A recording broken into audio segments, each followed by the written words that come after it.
In this video, I'm going to show you how to send a signature request in BambooHR. To begin, log into your BambooHR account.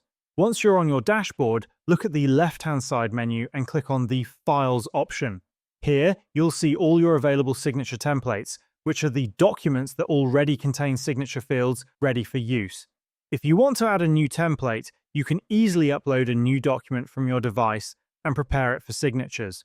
If the document is already ready and you simply need someone to sign it, that's just as simple. Hover over the document you want to use, and in front of it, you'll notice a small signature icon. Click on that icon to proceed. After clicking, a pop-up window will appear for sending your signature request. In this window, you can choose whether you want to send the signature request to all employees in your organization or only to specific individuals. You can also type in the names of specific people if you wish to send it to selected employees only. Additionally, you have the option to include a custom message in your request. Once you've entered all the details, click on Send Request. The system will send the signature request instantly. When the recipients open their inbox, they'll see the document request waiting for them. From there, they can review the file and sign it electronically.